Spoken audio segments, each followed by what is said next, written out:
माथा टेका। मैंने कहा गुरुजी मेरे लायक कोई सेवा ते लाओ। फिर कहते मैं की सेवा लेनी तेरे तो। फिर बाद में उनको दया आई तो उन्होंने कहा अच्छा सेवा करनी है। मैं कहा हाँ जी। फिर बड़े मंदिर जाया करो, उत्थे सेवा करें।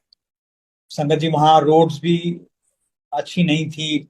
और पैसेज टुवर्ड्स वो वहां बाहर से मेन रोड से अंदर जाने का पैसेज भी ऐसा ही था। बहुत डस्टी होता था, तो वहां जा करके सफाइयां करना बड़ा अच्छा लगता था। और गुरुजी इस बात में यकीन रखते थे कि सफाइयां करना मतलब अगर किसी स्थान की आप सफाई करते हो श्रद्धा से, मन से, तो हमारा अंतर्मन साफ होता है। तो हम वहां जाते थे। तो संगत जी पहले कोई ये आरओ और ये वाटर फिल्टर वगैरह कुछ नहीं लगे होते थे। एक वाटर कूलर लगा हुआ था, उसमें डायरेक्ट बोरवेल का पानी आता था, वही पीते थे, वही अमृत था। कि उन्होंने गंगा को इधर मोड़ दिया, और ये बिल्कुल सत्य बात है।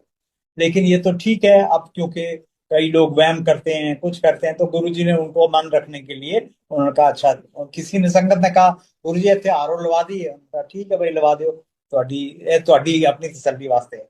क्योंकि आप सोचिए, जिस स्थान पे आप जाते हैं, जिसके कण कण में गुरु जी की शक्ति विद्यमान, तो क्या जल में नहीं होगी?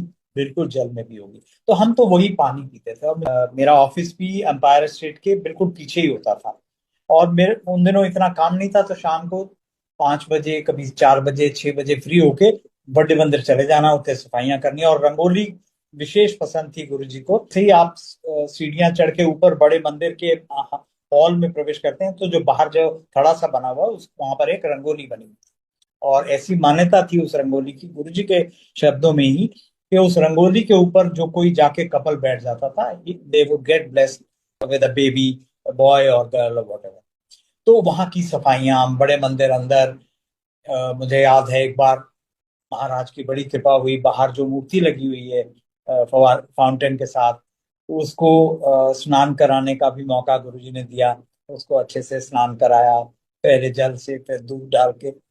और जब ये सब करके, अब हम हमारे भी स्वेटिंग हो जाती थी, तो हम भी वहां जब नहाते थे, तो संगत जी जहाँ जब एग्जिट करते हैं मंदिर से, तो वहां पर एक छोटा सा रूम सा बना हुआ है। वहां पर उसके साथ ही एक बाथरूम बना हुआ था।